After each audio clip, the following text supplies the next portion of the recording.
అంటే జనసేన పార్టీ వదులుకున్నటువంటి సీట్లలో ముఖ్యంగా ఇంకొక సీటు కూడా చూసుకుంటే మచిలీపట్నానికి సంబంధించి ఆ పార్టీ అంటే జనసేన పార్టీకి సంబంధించిన నాయకులు బండి రామకృష్ణ గారు, ఆయన ఆర్కే గారు అంటారు. ఆయన చాలా బలంగా జనసేన పార్టీని బిల్డ్ చేసుకున్నారు. ముఖ్యంగా అక్కడ బూత్ లెవెల్ వరకు కూడా జనసేన పార్టీని తీసుకెళ్లగలిగారు.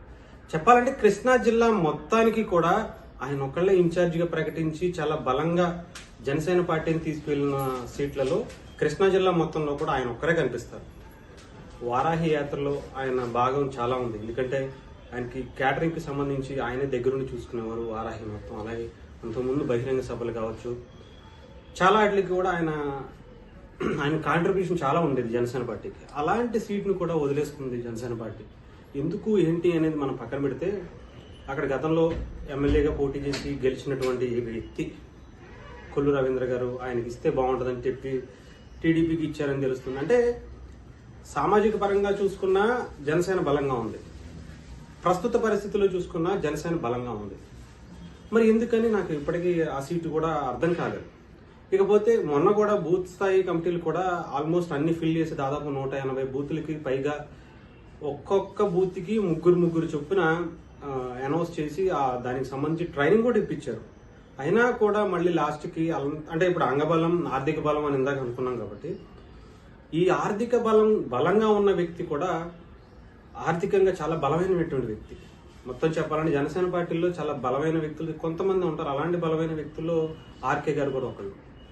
సో అందుకని మరి ఆయన వదిలేశారు ఏంటి అనేది ఇక్కడ కూడా అంత చిక్కని ప్రశ్నే.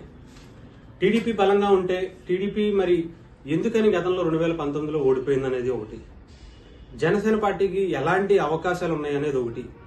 అక్కడ సామాజిక పరంగా కూడా తీసుకోవాలి, ఆర్థిక పరంగా కూడా తీసుకోవాలి. సామాజిక పరంగా అక్కడ కాపు కమ్యూనిటీకి సంబంధించి ఎన్ని ఓట్లు ఉన్నాయని చూడాలి. లేదంటే ఇప్పుడు టీడీపీకి ఇచ్చినట్టుగా అటు కొల్లు రవీంద్ర గారికి సంబంధించి ఆయనకి సంబంధించి ఎంత అక్కడ ఓట్ల పర్సంటేజ్ అనేవి ఉన్నాయని చూసుకోవాలి. ఇప్పుడు జనసేన పార్టీకి సంబంధించి ఎలా సర్వేల రూపంలో పవన్ కళ్యాణ్ గారు చెప్తున్నారు కాబట్టి ఏ సర్వే ప్రకారం దాన్ని తీసుకోలేదు అని చెప్పేది ఒక ప్రశ్న అయితే అక్కడ.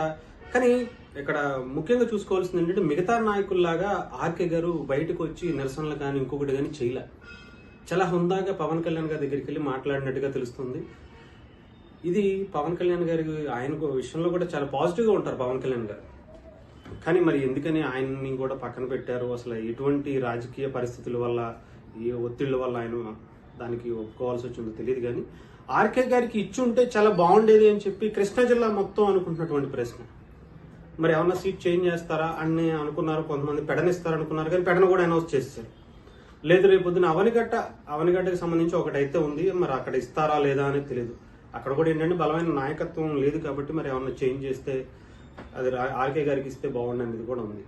ఇంకొకటి ఏంటంటే, అక్కడ నిరసనలు చేయకుండా ముందే పవన్ కళ్యాణ్ గారికి వెన్నుదన్నుగా ఉన్నాం, ఆయన నిర్ణయాన్ని శిరోధార్యంగా భావించి మనం ముందుకు వెళ్దాం అని చెప్పి కేడర్నందరినీ కూడా ముందే ఒక మీటింగ్ పెట్టుకుని సమాయత్తం చేసినటువంటి ఆర్కే గారు రాష్ట్రంలోని మిగతా నాయకులందరికీ ఒక ఆదర్శంగా నిలిచారని చెప్పాలి. ఆయన చేస్తున్నటువంటి ఈ పనికి మరి పవన్ కళ్యాణ్ గారు ఎలాంటి అవకాశం ఇస్తారో, రేపు రాజకీయంగా ఏమన్నా సీట్ చేంజ్ చేసే అవకాశం కూడా ఉన్నట్టుగా తెలుస్తుంది. అక్కడికి సంబంధించి మచిలీపట్నానికి సంబంధించి ఏమన్నా మరి మారుస్తారా లేదా అనేది కూడా తెలియదు. ఎందుకంటే ఆయన గతంలో ఎమ్మెల్యేగా చేశారు, మంత్రిగా చేశారు. కొత్త వారికి అవకాశం ఇస్తే బాగుండు అనేది టీడీపీకి సంబంధించి ఆల్రెడీ చేస్తున్నారు కాబట్టి జనసేనకి ఇస్తే బాగుండు అనేది కూడా చాలా ఎక్కువగా జరుగుతున్నటువంటి ప్రచారం. సో ఏదేమైనా కానీ పవన్ కళ్యాణ్ గారు ఎలాంటి వాటిని దృష్టిలో పెట్టుకుని ఈసారి ఈ రోజు ముఖ్యంగా బహిరంగ సభ వేదికగా ఏమన్నా ప్రకటిస్తారని ఆశ.